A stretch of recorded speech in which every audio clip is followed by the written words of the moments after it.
You want to feel that you have a degree of control over events in your life, over people. We are all cut from the same cloth.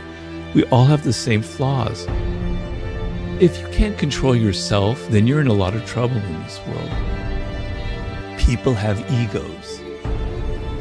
You have to control your appearances a little bit. You have to tailor it. You have to be a bit of actor in this world.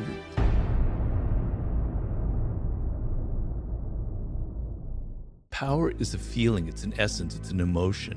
It's a human need and desire. And really, what power is a sense of understanding yourself and being able to control yourself. The feeling that you have with your children, with your spouse, with your colleagues, the people who work for you, the sense that you have no control, that you can't influence them with your ideas, that you can't get them to maybe, soften some of their ugly behavior if they have that you can't get them interested in helping you with a project or whatever, is the most miserable feeling a human being can have.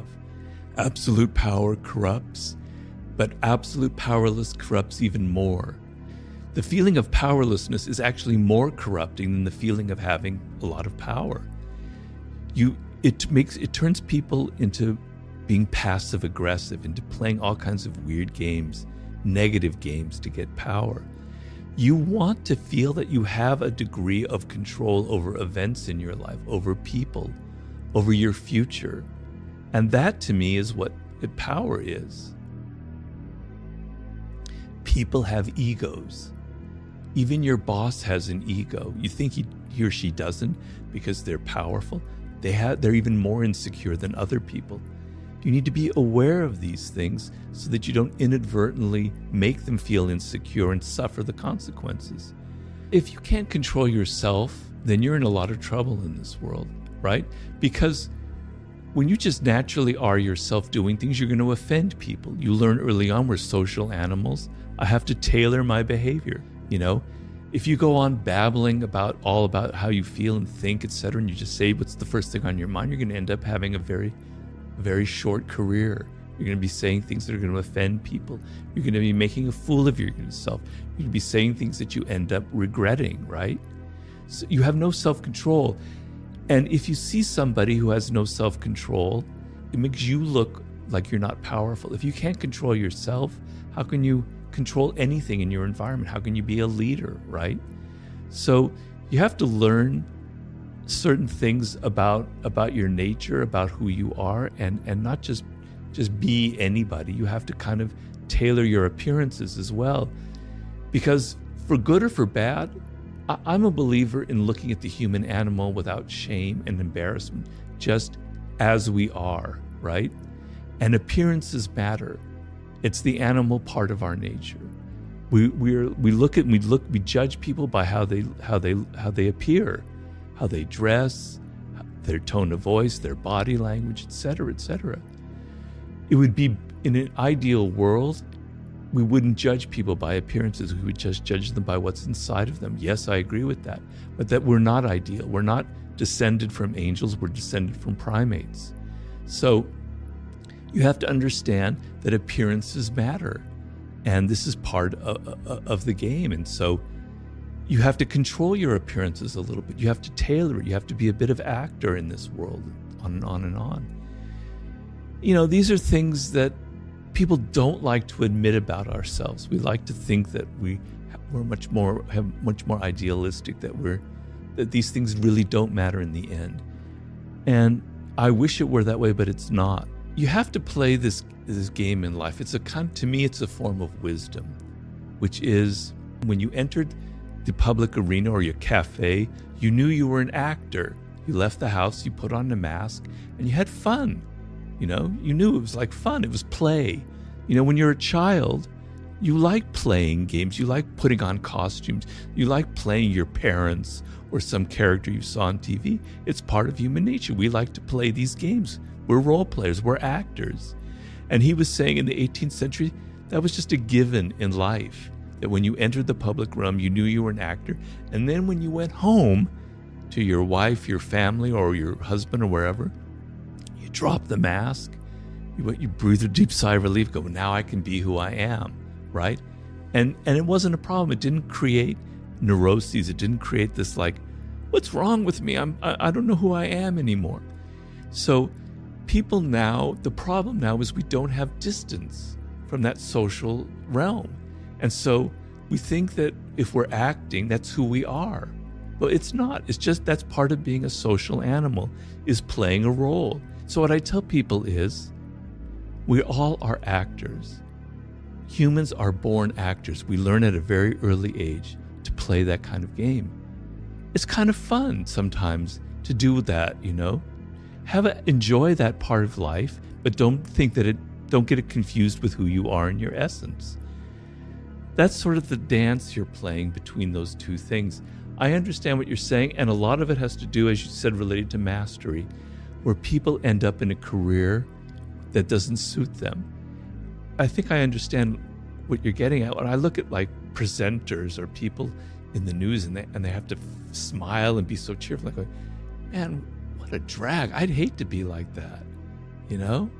That is so false. Don't you want to take a shower after you being so cheerful and chatty and all that shit? Yeah, I understand that. But if that's the profession you chose and you love it, then maybe you don't feel that way. But, I think it's okay to think of yourself as an actor. I don't think there's anything wrong about that. We were formed hundreds of thousands of years ago in particular circumstances. Our brains are wired a certain way, but we haven't fundamentally changed. The same raw emotions of envy, of aggression, of worrying about our status, about having to disguise ourselves and appear like we're saintly and loving, that we don't have a shadow, which we all have. None of that has changed. And one of the worst things that people do is, you're out in the work world and you need to hire somebody. You need to find a colleague. You need to find a partner or an employee. Your mind naturally gravitates towards a friend, right? Because they know you trust them, you have a relationship, and you feel comfortable with them. And it's a terrible mistake. So many of the worst things that have happened in history are because of that very problem. Because friends, there's all these emotions involved between people, right? And those emotions confuse the issue. When you need to get results, you need to think, when you have a job or something, you have to think in practical terms, not in terms of emotions, not in terms of friendship, et cetera, et cetera. So you want to keep your work world separate. It's not everything about life is having to be friends and having nice things and everybody like you. Sometimes what matters is getting results done. And sometimes the best person to work with isn't your friend, because they don't have all this other stuff that we're talking about. In fact, a very powerful move is if there's an enemy out there, somebody who you never got along with, if you approach them and say, let's bury the hatchet, I have a job and I'd really like you to work with me. I know you're really smart. The turnaround of emotions is a very powerful thing, where they're going, wow, yeah, sure, that's great. I never expected that. And they're highly motivated to now prove that they're worthy of your change of mind. So it's not about not trusting your friends in the realm of friendship in personal relationships. It's about being aware that the work world is different from the realm of personal relationships. You have competitors out there, even as we talk right now. Maybe you're not thinking about them, but they are. They're looking to steal your ideas. They're looking to take your business away from you, et cetera, et cetera. Just be aware of that phenomenon. And just always saying what you're planning on doing isn't always the wisest thing to do. Sometimes, if you're in a tricky situation, putting people off the scent and giving them a red herring and saying, I'm planning to do this when in fact you're planning to do that. It's a very powerful technique. It's deception, but all's fair in love and war and business, I'm afraid.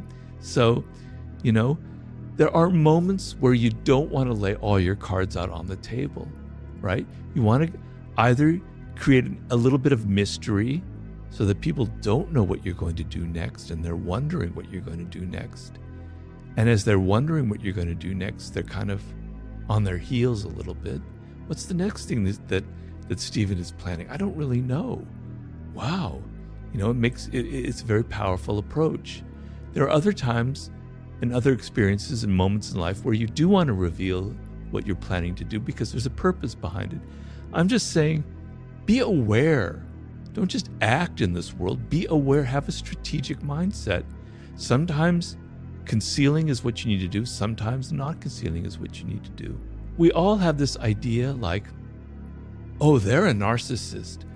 I'm not a narcissist. I'm not self-absorbed, but they are. Yeah. I don't have any of those traits. Well, damn it. Every single human being has self-absorption traits. We can't help it. We naturally think of ourselves first. Yes, there are people who are much deeper narcissists in life, no doubt, and there are toxic narcissists, but we all have a touch of it. I want you to be a little more humble in this world and not be so arrogant and not think that you are somehow exempt from having a dark side, that somehow you were born with a halo over your head, that you were born different, you don't have human nature, that you're a saintly person, you're much better. Get rid of your moral superiority because I find that deeply offensive. We are all cut from the same cloth. We all have the same flaws. And when you look at yourself, and when I wrote The Laws of Human Nature, I'm going, damn it, Robert, you have a dark side. You're a narcissist. I had to come to terms with my irrationality, my grandiosity, my aggressive instincts. But it's the only way to change yourself is to be aware that you have these issues. But if you go around in life thinking, I don't have any of these problems, I'm not a narcissist, you're never going to have the awareness to stop the fact that you are actually one. There's a reason why we're narcissists. When your parents have to kind of not abandon you, but have to not give you as much attention as you used to have, and you're 3 years old or 4 years old, you don't remember it, but it was very painful. Like, oh, they don't love me as much. What's wrong with me, right?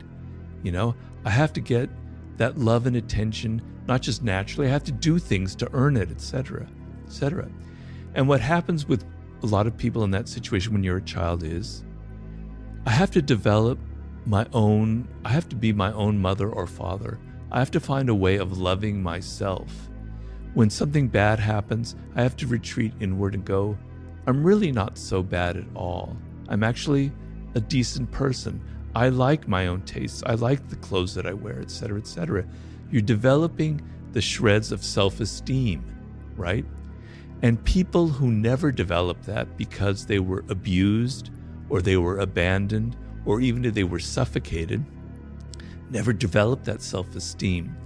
And so what happens in life is if you don't develop that and you get older and people attack you and yell at you or criticize you, you can't retreat inward to that self-esteem, that love you have. The only thing you know is to get angry, they call it narcissistic rage, and to yell at people and say, God, get away from me, you're evil, etc., etc., etc., right? And then the other problems evolve where the only way I don't have that inner self-esteem, the only way I can get people to love me is by being incredibly dramatic and overly dramatic, etc., etc., etc., and always making myself the center of attention. That's what creates a deep narcissist. That's their only way of getting the love that they need. So children, we all need that degree of self-esteem, that anchor in our life. So narcissism, self-love, is not a bad thing. But what happens is as you get older, if you go too deep into it, it becomes a problem. And so what I say is you need to take that self-love and that has a good function and turn it outward as much you can and turn into empathy and love and consideration for other people more. That's your task as you get older in life. You can't run away from them. You can't run away from your shadow, your dark side. You can make it work for you. You can make it positive and productive and healthy. You can become a healthy narcissist. You can use your dark side for positive purposes. Let's say you have a lot of anger inside, and I had a lot of anger when I was younger. I was a very angry young man, right? Channel that into some kind of cause. I have a lot of causes that I believe in very deeply. And when I was younger, I was like that. Channel that energy into something productive and helpful, and put it into something that goes to something that helps society. That's using your dark side for positive purposes. Because the dark side of human nature has a lot of creativity, has a lot of energy. An artist has to have a dark side. You use your dark side because all those dark emotions, all the people that shat on you in your life, they inspire you. They create your best work. Don't run away from your shadow. Don't run away from your narcissism. Use it in a healthy way.